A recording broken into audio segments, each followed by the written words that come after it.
नमस्कार दोस्तों, स्वागत है आप सबका मेरे यूट्यूब चैनल आयका स्टडी रूम में। तो आप सब जानते हैं कि मेरा नाम डेविड है और ये हमारी पहली क्लास है और हिस्ट्री की क्लास है। तो मध्यकालीन हिस्ट्री से कुछ इम्पॉर्टेंट क्वेश्चन लिया गया है जो आपके सभी एग्ज़ाम्स में बहुत ही इम्पॉर्टेंट होने वाले हैं। ये क्वेश्चंस किसी भी एग्ज़ाम में, जिस एग्ज़ाम में हिस्ट्री की सब्जेक्ट बनते हैं, जिस सिलेबस में हिस्ट्री होती है, तो उस हिस्ट्री में ये एक दो क्वेश्चंस तो 91% ही मेरे ख्याल से आ जाते हैं लगभग। तो हमारा पहला क्वेश्चन है, निम्नलिखित में से किस तोमर शासक को दिल्ली शहर को स्थापित करने का श्रेय प्राप्त हुआ था? तो प्राप्त हुआ था, ऑप्शन ए आपका सही आंसर हो जाएगा, आनंद पाल को। दूसरा हमारा क्वेश्चन है, मोहम्मद बिन कासिम ने निम्नलिखित में से किस ईसन में सिंध पर विजय प्राप्त किया था? तो ये विजय प्राप्त हुआ था 712 ईस्वी में। तीसरा क्वेश्चन आपका है, मोहम्मद गजनी को ने निम्नलिखित में से किस प्रसिद्ध मंदिर पर धावा बोला था? तो उन्होंने धावा बोला था सोमनाथ मंदिर में। इम्पॉर्टेंट क्वेश्चन है, ऑप्शन सी आपका सही जवाब हो जाएगा। तराइन की दूसरी लड़ाई में पृथ्वीराज को किसने पराजित किया था? बहुत इम्पॉर्टेंट क्वेश्चन ये है आपका। तो पराजित किया था मोहम्मद गौरी ने पराजित किया था। मोहम्मद गौरी विजित प्रदेशों की देखभाल के लिए निम्नलिखित में से किस विश्वसनीय जनरल को छोड़कर गया था? तो वो छोड़कर गया था कुतुबुद्दीन ऐबक को। ये आपका ऑप्शन सी सही जवाब हो जाएगा। निम्नलिखित में से किस राजपूत राजा ने मोहम्मद गौरी को पहली बार हराया था? तो वो हराया था बघिल भीम ने। ऑप्शन बी आपका सही आंसर हो जाएगा। निम्नलिखित घटनाओं को काल क्रमानुसार व्यवस्थित कीजिए। तो ये सबसे इम्पॉर्टेंट क्वेश्चन और ये बहुत ही उलझा देने वाला क्वेश्चन होता है। जैसे जहाँ पर भी अगर आपको ऐसे क्वेश्चन मिले और इस तरह से डिज़ाइन किए हुए क्वेश्चन मिलते हैं तो आपको कुछ करना नहीं। अगर ये क्वेश्चन आपको मिल जाता है तो आपको कुछ करना नहीं होगा। सिंपल सी आप सिर्फ ये जो ऑप्शन ए है आपका, ये आपका ऑप्शन ये सही जवाब हो जाएगा। अगर ऐसे क्वेश्चन मिल जाते हैं, निम्नलिखित घटनाओं को कालक्रमानुसार व्यवस्थित कीजिए, ऐसे क्वेश्चन मेरे ख्याल से ज़्यादातर ये एग्जामिनर जो होते हैं फंसा कर दे देते हैं। तो इनमें से आपको क्वेश्चन लगाना पड़ता है। तो ज़्यादातर बच्चे जो होते हैं वो इसमें से लगा देते हैं, इनमें से चारों में से कोई क्वेश्चन लगा देते हैं। तो इसमें से नहीं लगाना है, आपको यहाँ से ढूंढ कर लगाना है। तो आपका ऑप्शन ये जो है ये आपका सही जवाब हो जाएगा। कुव्वत उल इस्लाम मस्जिद दिल्ली का निर्माण निम्नलिखित में से किसके द्वारा किया गया था? तो वो किया गया था, ऑप्शन ए आपका सही हो जाएगा, कुतुबुद्दीन ऐबक द्वारा निर्माण किया गया था। दिल्ली का वह सुल्तान कौन था जिसकी मृत्यु पोलो खेलते हुए हुई थी? यह भी काफ़ी इम्पोर्टेंट क्वेश्चन है। तो वो थे कुतुबुद्दीन ऐबक।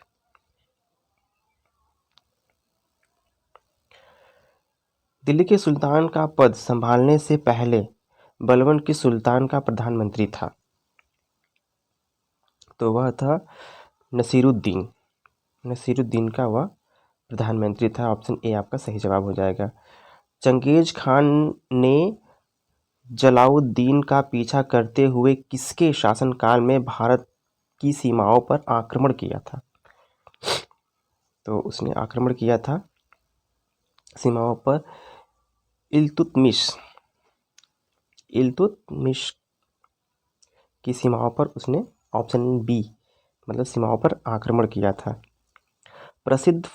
प्रसिद्ध फारसी त्योहार नौरोज का प्रवर्तन किसने किया था?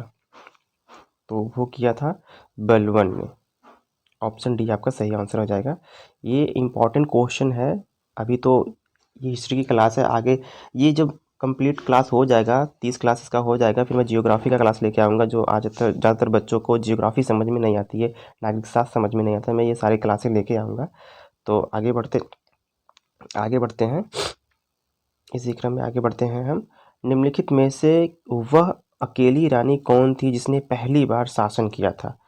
जिसने पहली बार शासन किया था वह रजिया सुल्तान। वे दो वंशज जिन्होंने खिलजी शासकों से तत्काल पहले और बाद में शासन किया था, वो मुगल और तुगलक थे। ऑप्शन सी आपका सही जवाब हो जाएगा। दिल्ली के किस सुल्तान ने एक रोजगार विभाग, एक दान विभाग और एक परोपकारी चिकित्सालय की स्थापना की? तो वो फिरोज तुगलक। ऑप्शन ए आपका सही जवाब हो जाएगा, फिरोज तुगलक ने।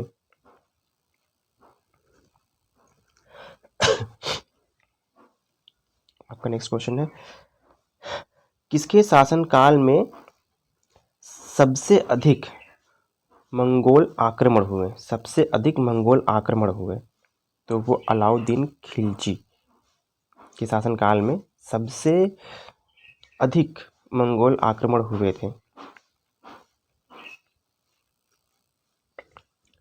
मलिक काफूर जनरल था, तो वो अलाउद्दीन खिलजी का, ये अलाउद्दीन खिलजी का जनरल था। ऑप्शन सी आपका सही जवाब हो जाएगा।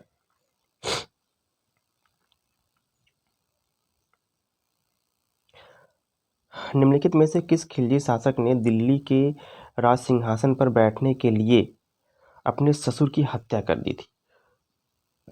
तो अलाउद्दीन खिलजी ने की थी। इन्होंने अपनी ससुर की हत्या कर दी थी दिल्ली की लाल किला, मतलब दिल्ली की राज सिंहासन पर बैठने के लिए। बाजार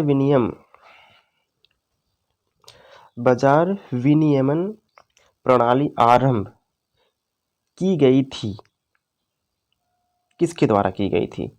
अलाउद्दीन खिलजी द्वारा।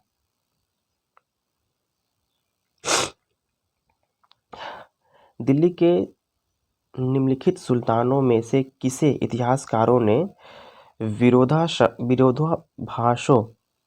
विरोधाभासों का मिश्रण बताया था? तो मोहम्मद बिन तुगलक को ये बताया गया था। तो थोड़ा सा मेरा पहला क्लास है, अगर मैं कहीं से गलती करता हूँ तो इसके लिए मैं क्षमा प्रार्थी हूँ, क्योंकि ये मेरी पहली क्लास है। तो आप सब अगर सपोर्ट करेंगे तो मैं इससे भी अच्छा पढ़ाने की कोशिश करूँगा। मोहम्मद बिन तुगलक निपुण था कला में, संगीत में, सुलेखन में, तो वह निपुण था दर्शन में।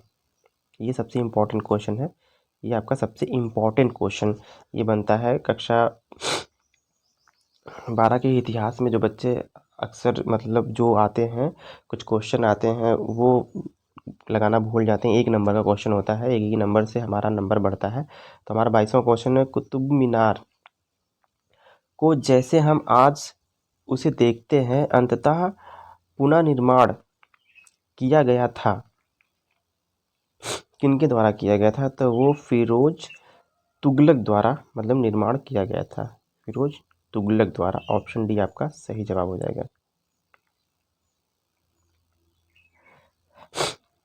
और ये सब बहुत ही, वैसे अभी जो एक क्वेश्चन आया था उसी तरह ये फंसाने वाला क्वेश्चन है। नीचे दिए गए दिल्ली के सुल्तानों के वंशों को कालानुक्रमांक में व्यवस्थित कीजिए। तो देखिए, आपको ज़्यादा दिमाग लगाना नहीं है, ज़्यादा चक्कर खाने की ज़रूरत नहीं है। सिंपल सा ऑप्शन आपका, ऑप्शन सी आपका सही जवाब है। 4 1 2 3 जो ये आपका ऑप्शन सही जवाब है। 4 1 4 1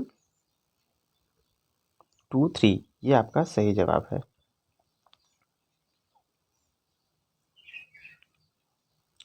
नेक्स्ट क्वेश्चन पे चलते हैं। इब्न तूता किसके शासनकाल में भारत आया था? इब्न तूता किसके शासनकाल में भारत आया था? तो ये आपका ऑप्शन सी सही जवाब हो जाएगा। मोहम्मद बिन तुगलक के शासनकाल में यह भारत आया था। लोदी वंश का अंतिम शासक कौन था? लोदी वंश का अंतिम शासक इब्राहिम लोदी था। ये इब्राहिम लोदी, इब्राहिम लोदी था। लोदी वंश की स्थापना किसने की थी? बहलोल। ये लोदी वंश की स्थापना किसने की थी? तो ये बहलोल ने की थी। किसने की थी? बहलोल ने। भारत में चित्सी सॉरी चित्सी सॉरी भारत में चित्स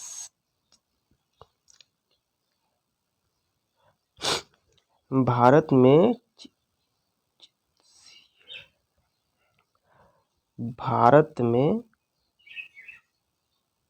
चिश्ती सिलसिले को किसने स्थापित किया था? सॉरी, ये थोड़ा सा उल्टा क्वेश्चन है और मेरे जीभ में छाले पड़ गए हैं, तो इसलिए थोड़ा सा नाम उल्टा सीधा हो जा रहा है, तो इसलिए हैं। तो स्थापित किया था शेख मोइनुद्दीन चिश्ती ने। चिश्ती ने ये मतलब स्थापित किया था। ऑप्शन आपका सी, आपका ऑप्शन सही हो जाएगा जवाब।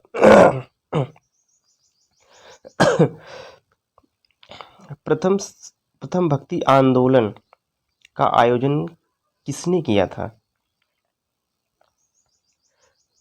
तो रामानुजाचार्य ने ये प्रथम भक्ति आयोजन इन्होंने ही किया था। यहाँ पे है ऑप्शन, प्रथम भक्ति आंदोलन का आयोजन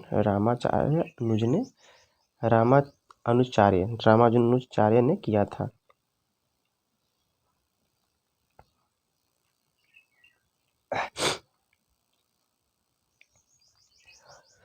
निम्नलिखित में वह सूफी संत कौन था जो यह मानता था कि भक्ति संगीत ईश्वर के निकट पहुंचाने का मार्ग है? ये किसने किया था? तो शेख मोइनुद्दीन चिश्ती ने किया था। मोइनुद्दीन चिश्ती ने किया था। ये ऑप्शन आपका ए सही जवाब हो जाएगा। सॉरी, ये मैं बोल नहीं पा रहा हूँ। भक्ति एवं सूफी आंदोलन के संतों का आयोजन था, उनका आयोजन था धार्मिक सद्भाव में उनका आयोजन था। तो आपके 30 क्वेश्चन जो आपके बहुत ही इम्पोर्टेंट है, ये आपके कंप्लीट हो चुके हैं। तो मैं आपको बता दूं कि ये हमारा फर्स्ट क्लास है। ये फर्स्ट क्लास की जो सीरीज़ हम 30 क्लास तक करके लेके जाएंगे, 30 क्लास की ये सीरीज हम कंप्लीट कर लेंगे। तो आपका कमेंट हमें बताएगा कि वैसे तो हम ज्योग्राफी पढ़ाएंगे, हिंदी पढ़ाएंगे, जितने भी मैंने अपने डिस्क्रिप्शन बॉक्स में लगाया है, जितने अबाउट सेक्शन में मैंने किया है, वो सारे मैं तो पढ़ाऊँगा ही, क्योंकि मेरा फ़र्ज बन गया है कि लोगों तक पहुँचाना है। और ये फ्री क्लास रहेगी, कोई पेड वेड क्लास नहीं रहेगी। आपको पेड नहीं करना है, किसी भी क्लास में आपको पेड नहीं करना है। तो इस क्लास को सब्सक्राइब कर लेना। आयका स्टडी रूम को ये सब्सक्राइब आप लोग कर लेना। बहुत ही इम्पोर्टेंट क्लास है। इसके बाद मैं लेके आऊँगा, अब जितने भी लेके आऊँगा मैं आपके कॉम्पिटिटिव एग्ज़ाम्स के मतलब रिलेटेड ही क्वेश्चन लेकर के आऊँगा। तो मेरा आपसे विनती है कि इस क्लास को आप सब्सक्राइब कर लें, इस चैनल को आप सब्सक्राइब कर लें।